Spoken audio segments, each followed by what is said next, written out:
കാണൂ പരസ്യരഹിതമായ ഏറ്റവും പുതിയ എപ്പിസോഡുകൾ. എന്തുപറ്റി അർജുൻ? അറിയില്ല ഭവാനി, ഏതോ ഒരു ശക്തി എന്നെ തടയുന്നത് പോലെ എനിക്ക് തോന്നിയത്. ആ ശക്തി ഏതാണെന്ന് എനിക്ക് മനസ്സിലാവുന്നില്ല ഭവാനി.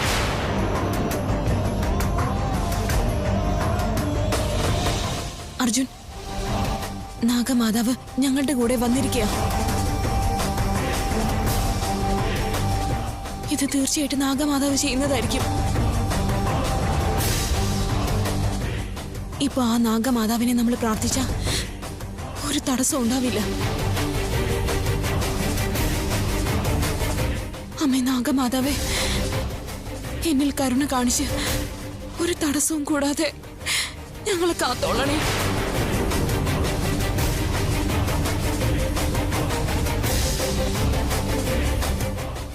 വരൂ അർജുൻ.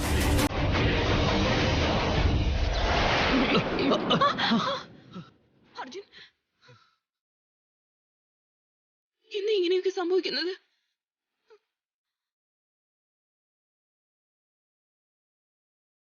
ഇതാ നാഗമാതാവിന്റെ പണിയല്ല. വേറെ എന്തോ സംഭവിക്കുന്നുണ്ട്. അർജുനകത്തേക്ക് വരാൻ സാധിക്കുന്നില്ലെങ്കിൽ തീർച്ചയായിട്ടും അതിനൊരു കാരണം ഉണ്ടാവും. എന്ത് കാരണം അത്?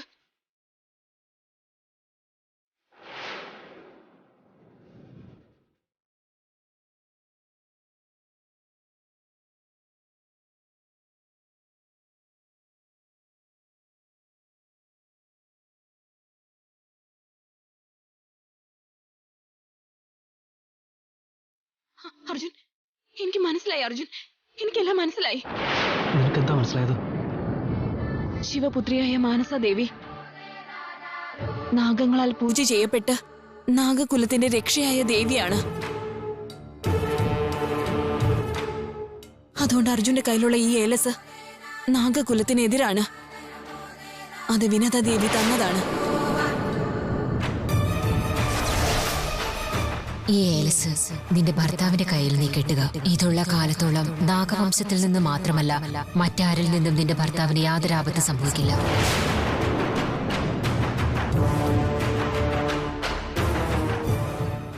എന്നുവെച്ചാ നാഗങ്ങൾ പൂജ ചെയ്യുന്ന മാനസാദേവിയും നാഗങ്ങളുടെ ശത്രുവായ വിനതാദേവിയും കടുത്ത ശത്രുക്കളാണ്.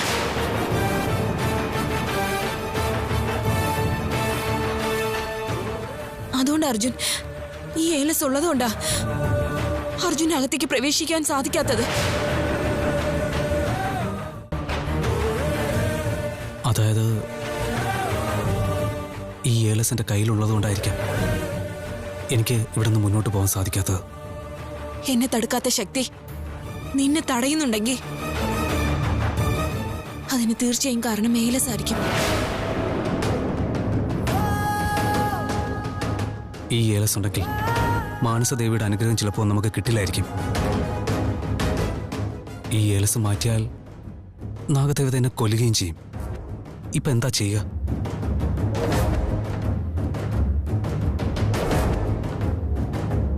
വിനതാദേവിയുടെ ഏലസ് എന്റെ കയ്യിലുള്ളിടത്തോളം കാലം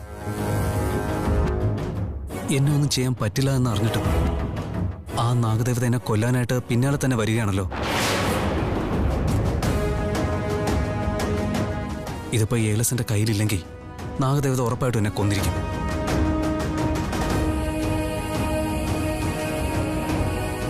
ഒരു പ്രശ്നത്തിൽ നിന്ന് അവർ രക്ഷപ്പെട്ടു എന്ന് കരുതിയപ്പോ അവർക്ക് മറ്റൊരു പ്രശ്നം വന്നു. ഇപ്പോ അവരുടെ കാര്യത്തിൽ ഒന്നും ചെയ്യാൻ പറ്റാത്ത അവസ്ഥയിലായിരിക്കുകയാണല്ലോ. നീ എന്തിനാ മഹാദേവ അവർക്ക് ഇങ്ങനെ ഒരു പ്രശ്നം കൊടുത്തത്?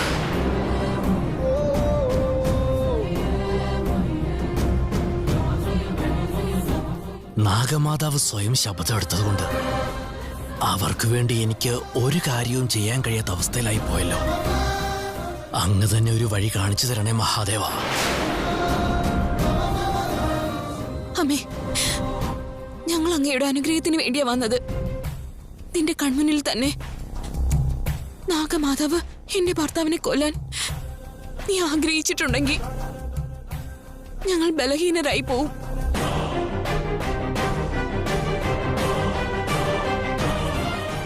ഈ ലോകത്തിൽ ഞങ്ങളെ രക്ഷിക്കാൻ വേണ്ടിയാണ് നിങ്ങൾ ദൈവമായി ഇരിക്കുന്നത്. അതുകൊണ്ട് ഞങ്ങൾക്ക് നല്ലത് മാത്രമേ സംഭവിക്കാവൂ. ഞങ്ങൾക്ക് ഒരു ആപത്തും സംഭവിക്കില്ല എന്ന് ഞങ്ങൾ ഉറച്ചു വിശ്വസിക്കുന്നു. ആ വിശ്വാസത്തിൽ അർജുന്റെ കയ്യിലുള്ള ഏലസ് ഞാൻ അഴിക്കാൻ പോവുകയാണ്.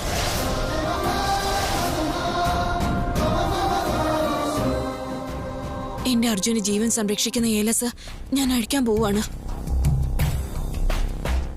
അതിനുശേഷം നിനക്ക് എന്ത് ചെയ്യാൻ തോന്നുന്നുവോ അത് ചെയ്യാമേ.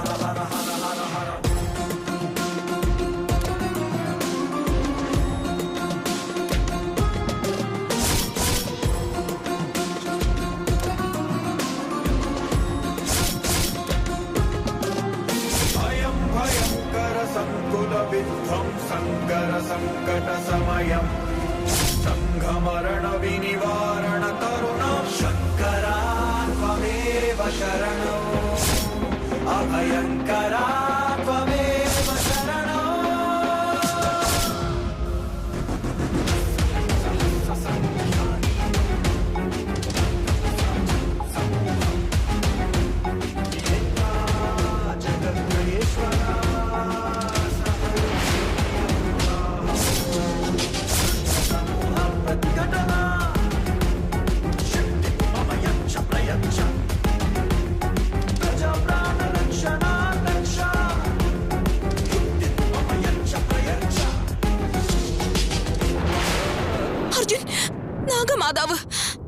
നാഗമാതാവ് നമ്മുടെ അടുത്തേക്ക് വരുന്നതിന് മുന്നേ നമുക്ക് അകത്തേക്ക് പോവാം.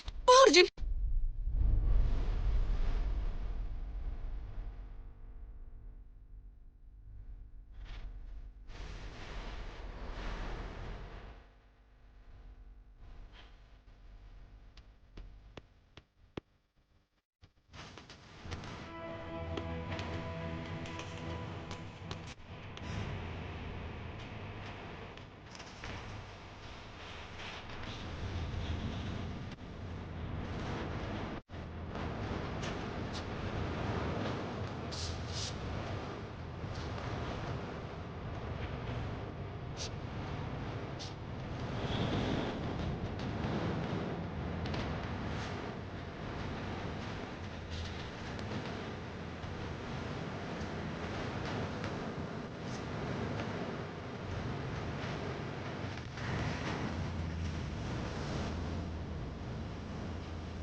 പെട്ടെന്ന് വാ.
സംഭവിക്കില്ല. ഞാൻ നിന്നെ രക്ഷിക്കാം അർജുൻ.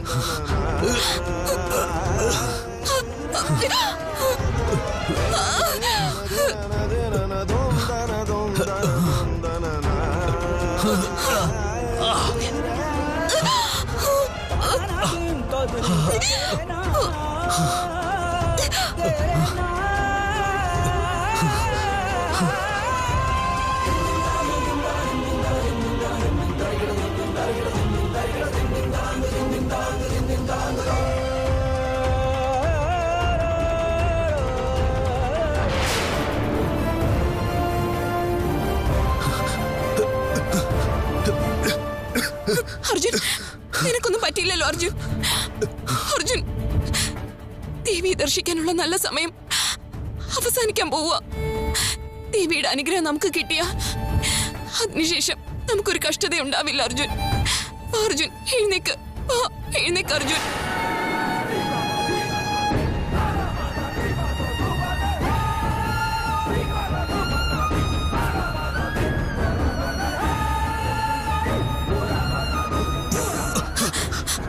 അർജുൻ, അമ്മേ, നാഗമാതാവേ, എന്റെ അർജുനെ വിട്ടേക്ക്.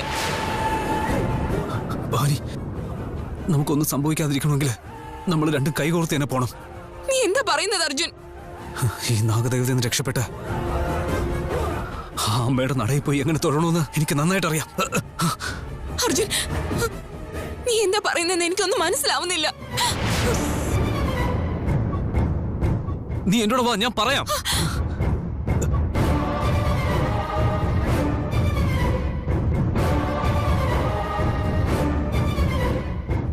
അർജുൻ, ഇപ്പൊ നമ്മൾ രണ്ടുപേരും ഒന്നാണ്.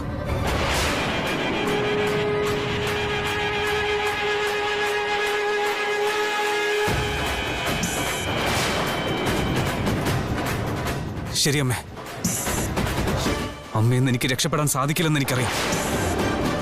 വാ, വന്ന് രണ്ടുപേരെയും കൊല്ലും.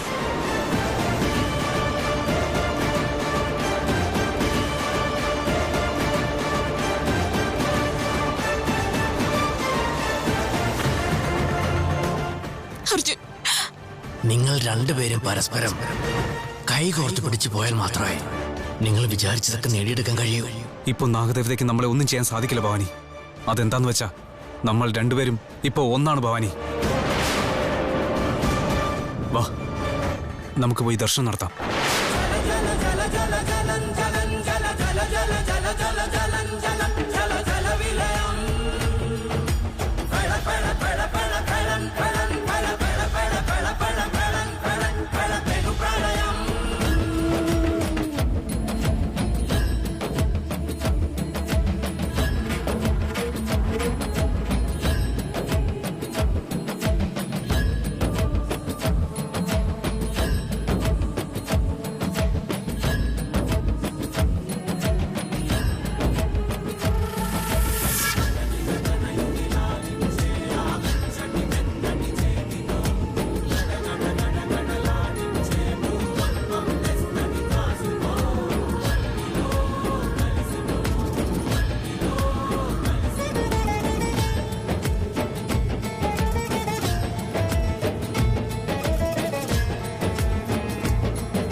നാഗങ്ങൾ നിത്യവും പൂജ ചെയ്യുന്ന നീ തന്നെ ഞാൻ പ്രതികാരം ചെയ്യുന്നതിൽ നിന്നും തടയുന്നത് എന്തിനാണെന്ന് എനിക്ക് മനസ്സിലാകുന്നില്ല.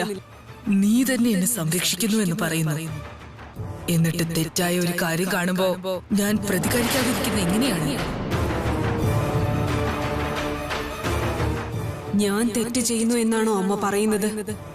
ഞാൻ എന്ത് കാരണം കൊണ്ടാണ് അവനെ കൊല്ലാൻ ശ്രമിക്കുന്നതെന്ന് അമ്മയ്ക്ക് അറിയാവുന്നതല്ലേ? നിന്റെ പ്രതികാരത്തിന്റെ കാരണം എന്താന്ന് എനിക്ക് നന്നായി അറിയാം. എന്നിരുന്നാലും എന്റെ സന്നിധാനത്തിൽ എന്റെ കണ്ണിന് മുന്നിൽ ഒരു മനുഷ്യനെ കൊല്ലാൻ നോക്കുന്നത് ഞാൻ എങ്ങനെ നോക്കി നിൽക്കും?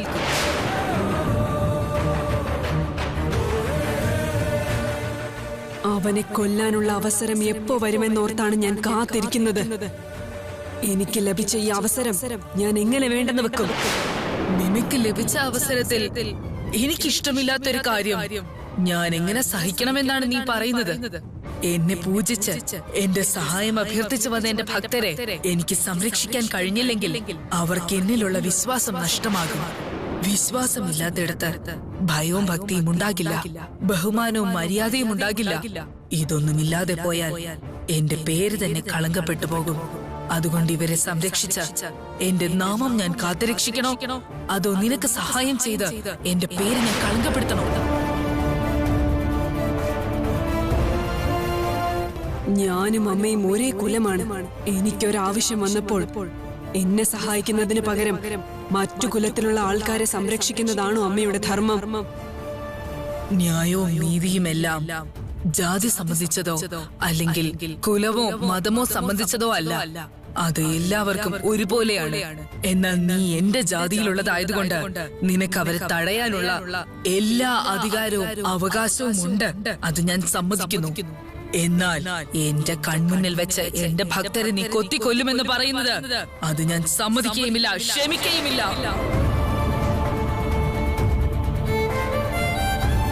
പോകൂ, ഇവിടുന്ന് പോകൂ.